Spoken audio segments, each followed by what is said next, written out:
3, await reinforcement from Unit 4.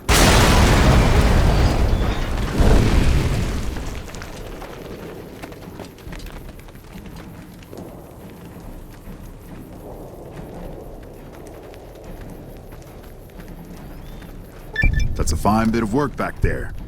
Truth told, I'm surprised you made it out of there in one piece. You and the dam. I'm impressed to say the least, and that's no easy thing. You've secured NCR's future. The administration sends its thanks for what it's worth. And we're glad to have you. And whether you're a soldier of the Republic or not, you're it in my eyes.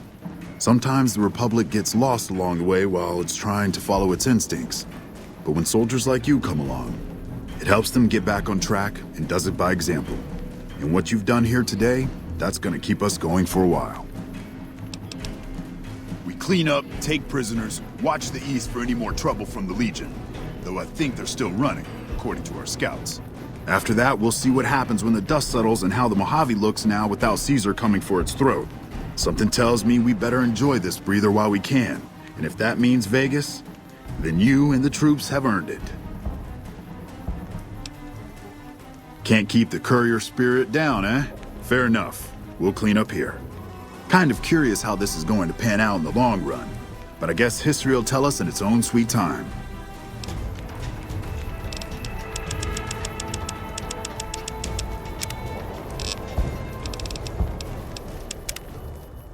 And so the courier who had cheated death in the cemetery outside Goodsprings cheated death once again, and the Mojave Wasteland was forever changed.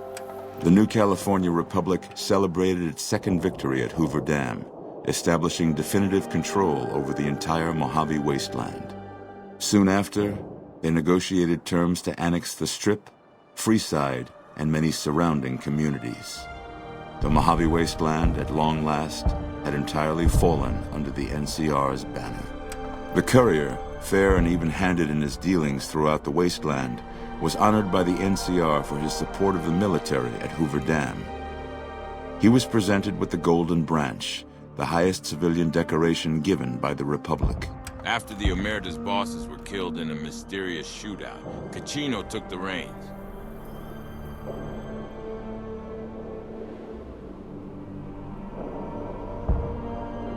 Under his rule, Gomorrah saw a period of stability and prosperity.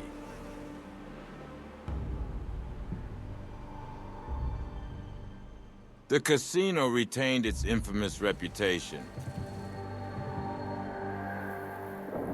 But the underhanded dealings of the past were replaced with a more straightforward approach to vice.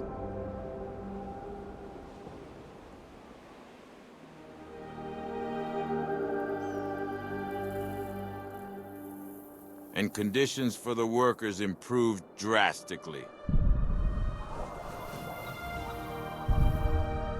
The Strip, while still a den of iniquity, had one less wildcard to worry about. With its entertainment scene reinvigorated, the chairman flourished.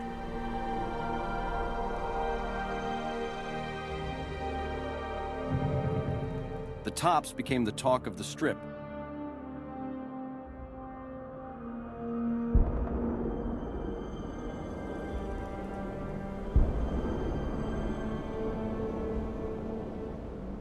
The spirit of the old world was kept alive, one hand of blackjack at a time. With the courier's guidance, the White Glove Society finally managed to free itself from its grim legacy of cannibalism.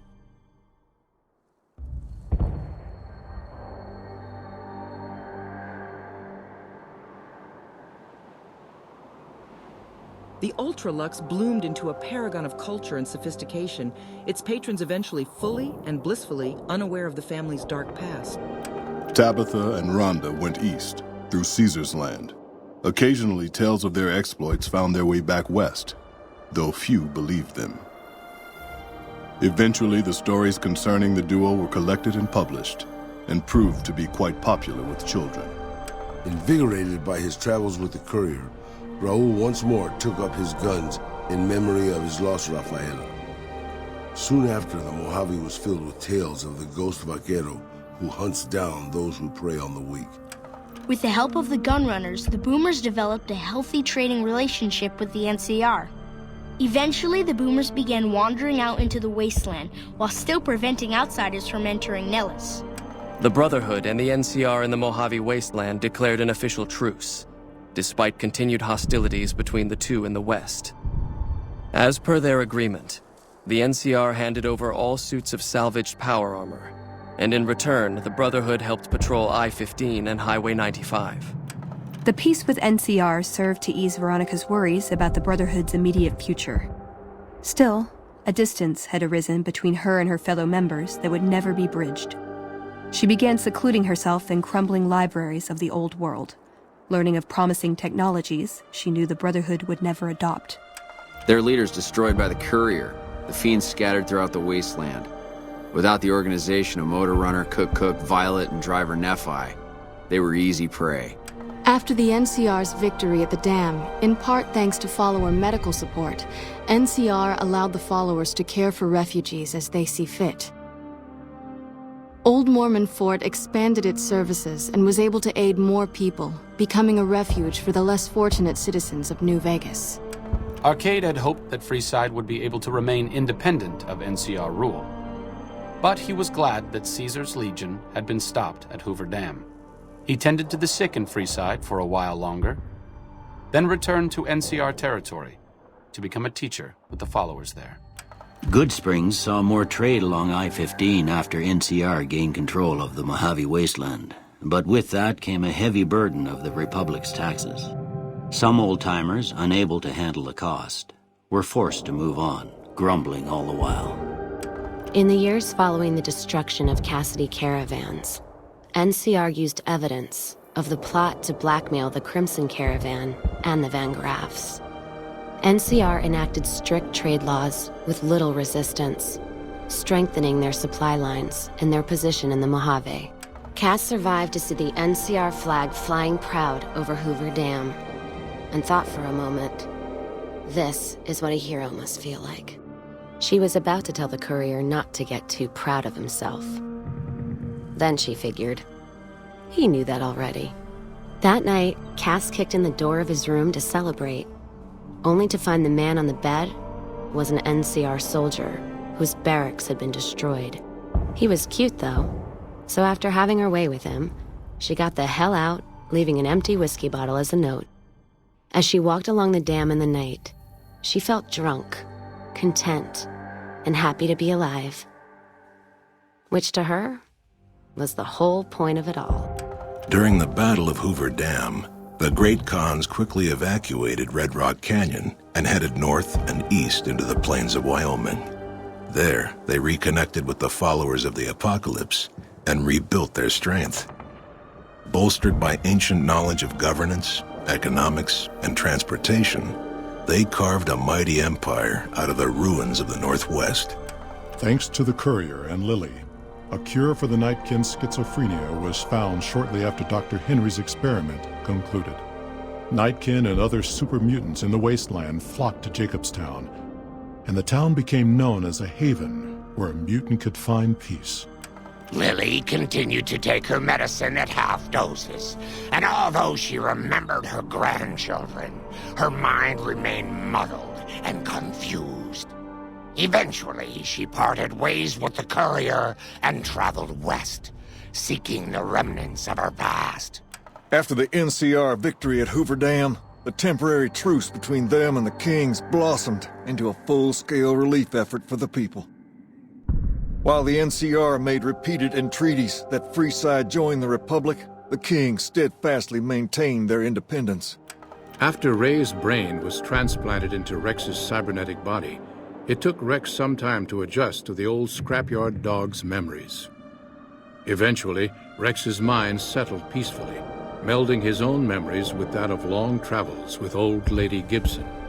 Shaped up by the Courier's advice, the Misfits distinguished themselves during the Legion's attack on Camp Golf. Mags was finally promoted to sergeant, and the rest of the Misfits received an official commendation. They continued to serve with distinction for many years. Though Novak was a low-priority target for the Legion, many of Novak's citizens died in its defense. In the weeks that followed, several bright followers returned to Novak to help restore its defenses, allowing it to remain independent of NCR. Looking for a place where he could be of some use, Boone found himself re-enlisting with his old unit. Though his regrets remained in his thoughts, they coalesced into a purpose, and Boone embraced it. He spent his leave time hunting down slavers in the desert, his first recon beret the last thing they never saw. After Hoover Dam, the leaderless powder gangers at the correctional facility vanished into the wastes, leaving the prison empty. The correctional facility became another abandoned ruin in the wasteland, its carcass occasionally picked over by enterprising prospectors. After the Vault 19 powder gang surrendered to the NCR, they were reincorporated into the correctional system. The NCR did increase their sentences, and they aren't about to take off time for good behavior. After Hoover Dam, NCR helps rebuild Primm as a major stopping point on the Long 15. Though Primm citizens chafe under NCR's taxes, they benefit greatly from the increased protection and merchant traffic.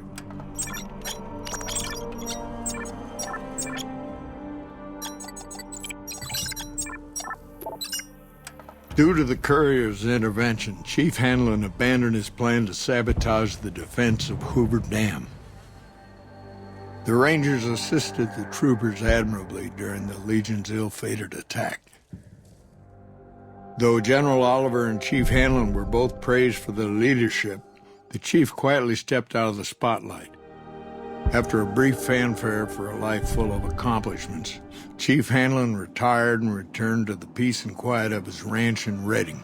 After their bold arrival at Hoover Dam, the remnants disappeared as quickly as they came. Legends of their power spread throughout the Southwest, a reminder of why people once feared the sight of vertibirds in the sky. And so the Courier's Road came to an end, for now. In the new world of the Mojave Wasteland, fighting continued, blood was spilled, and many lived and died just as they had in the old world. Because war never changes.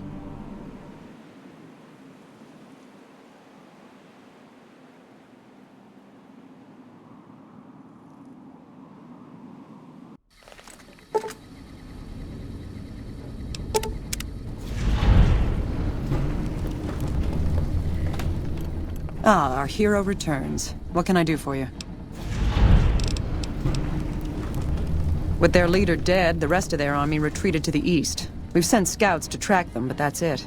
We don't have the forces or supplies necessary to chase them down. More's the pity. Still, I've sent a few skilled men out to make sure their journey is eventful.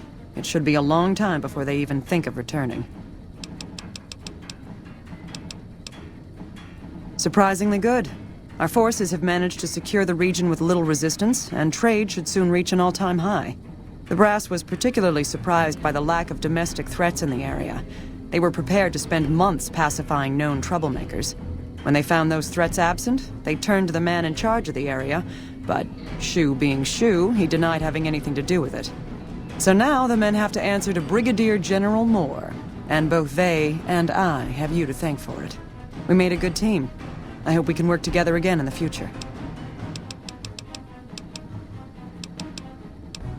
I'm afraid I'm going to have to disappoint you. There's much to be done, but nothing for someone with your skills. You should take some time off. You've earned it.